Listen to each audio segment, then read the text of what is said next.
Good morning, everyone. Bonjour, mwaramutse. Senior representatives of the Music in Africa Foundation, distinguished leaders of the music industry, ladies and gentlemen, once again, warm welcome to Rwanda.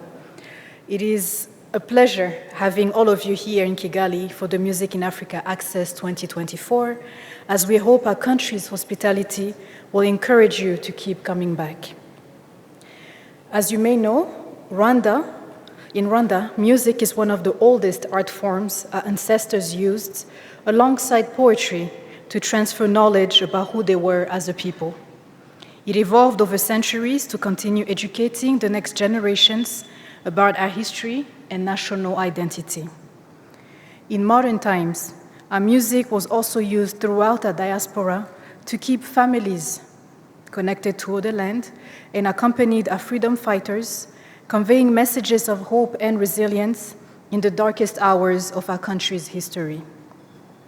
So, dear guests, once again, today it is a true honor for us to see you all gathering in Rwanda to build more bridges between our local music industry and the rest of the continent. And as our continent's creative economy is undergoing a transformative era, we are seeing various art forms taking their rightful place among other socioeconomic sectors, providing sustainable development for entire communities. It is through education and skills development, decent job creation, and increased tourism that we see that art is really contributing to the economy. However, as we look to the future, we must also confront structural challenges impacting the true empowerment of our creatives and their communities. Just to name a few, the capacity building of the creatives' entire ecosystem, from managers, lawyers, technicians, to ensure the professionalization of the services they provide. The building of infrastructure allowing us to truly enjoy artistic performances while boosting our nation's cultural tourism. And one more, the lack of systematic and collaborative legal frameworks establishing the status of an artist while providing the protection of the intellectual property rights across nations. As many of you know, it is across our continent that we see creatives investing their own time, their own resources into their work, yet many are still struggling to receive fair compensation.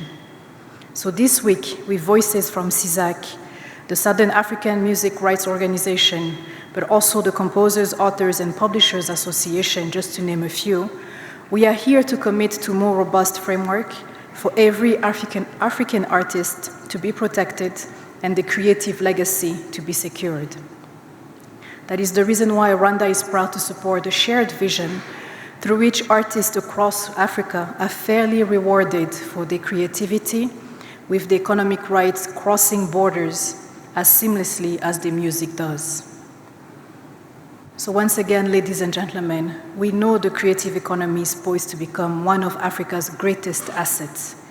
In Rwanda, we have seen how the arts in general can fuel transformation, from contributing to healing and reconciliation after the 1994 genocide against the Tutsi, to building sustainable careers for young people.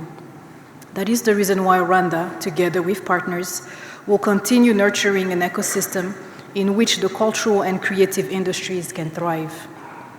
And to quote the great late Fela Kuti, music is the weapon of the future.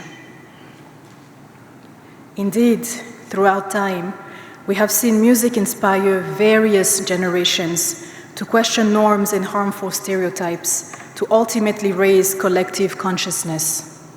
Music has always been one of Africa's most powerful expressions of Pan-Africanism. From the traditional Berber music of North Africa, the impressive vocal styles and polyphonic rhythms of Southern Africa, the talking drums of West Africa, the Tarab music of Zanzibar, Ethiopian jazz, to the vibrant umuhamirizo w'i Rwanda, Afrogako, or Kenya trap movement here in Rwanda, music is integrated into the cultural fabric of our continent, echoing the values that unite us. Today, this Pan-African spirit is more vital than ever. So, distinguished ladies and gentlemen, to conclude, may Access 2024 the many sessions and masterclass inspires all to uplift our continent's music industry to a sustainable economic sector, one in which industry leaders inspire the younger generations to stay away from unnecessary scandals and abuse. But let also Access 2024 be remembered for concrete actions that help move our entire industry forward while amplifying our creative voices well beyond the continent's border. I thank you very much for your kind attention, and again, very happy to be with you all today, and again, thank you so much for coming to Rwanda.